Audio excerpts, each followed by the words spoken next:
বাবাকে হারানোর শোকের মধ্যে মাঠে ফিরেছিলেন লিওনেল মেসি। ফিরেই গোল, সঙ্গে আরও একটি গোলে অবদান। তবে ম্যাচের শেষটা জমে উঠল অন্য একটা ঘটনায়। মাঠের উত্তেজনায় লাল কার্ড দেখলেন বাংলাদেশি বংশোদ্ভূত 16 বছর বয়সী কাভান সুলিভান। সাথে হলুদ কার্ড দেখেছেন কুইন সুলিভান। ফিলাডেলফিয়া ইউনিয়নের বিপক্ষে ম্যাচে মায়ামির হয়ে গোলের শুরুটা অবশ্য মেসির হাত ধরেই। 21 মিনিটে ড্যানিয়েল পিন্টার গোল করার আগে বাঁ দিক দিয়ে দারুণ দৌড়ে আক্রমণ তৈরি করেন আর্জেন্টাইন এই তারকা। এরপর 41 মিনিটে নিজের নামের পাশে গোল যোগ করেন মেসি। বাবাকে হারানোর পর এটিই ছিল ক্লাবটির হয়ে তার প্রথম গোল। এদিকে দূর থেকে মেসির গোল দেওয়ার পর তা দাঁড়িয়ে দাঁড়িয়ে দেখছিলেন বাংলাদেশি বংশোদ্ভূত দুই ভাই কুইন সুলিভান এবং কাভান সুলিভান।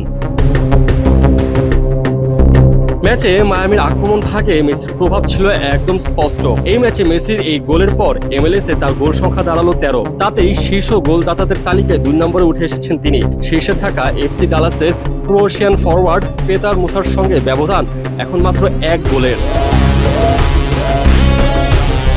তবে ম্যাচের শেষ মুহূর্তে এই খেলার উত্তাপ অন্য মাত্রা পায়।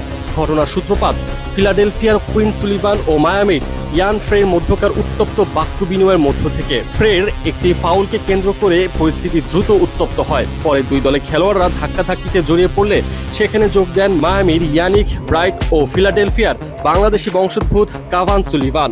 পরিস্থিতি নিয়ন্ত্রণে আসার পর রেফারি দুজনকে লাল কার্ড দেখান। অপরদিকে কুইন সুলিভান পান হলুদ কার্ড। ফলে 22 আগস্ট ফিলাডেলফিয়ার পরবর্তী ম্যাচে খেলতে পারবেন না কাভান। ওদিকে মেসি এসে এই পরিস্থিতি সামলানোর চেষ্টা করেছিলেন। শেষ মুহূর্তে গিয়ে পরিস্থিতি কিছুটা ঠান্ডা হয়।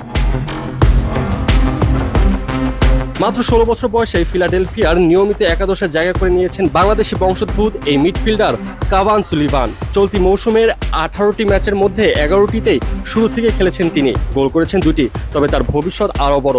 18 বছর বয়স পূর্ণ হলেই ম্যানচেস্টার সিটিতে যোগ দেওয়ার কথা রয়েছে কাভানের। তাই অল্প বয়সে আলোচনায় উঠে আসা এই তরুণের পথ চলায় লাল কার্ডের ঘটনাটি হয়ে থাকলো আলোচিত এক অধ্যায়।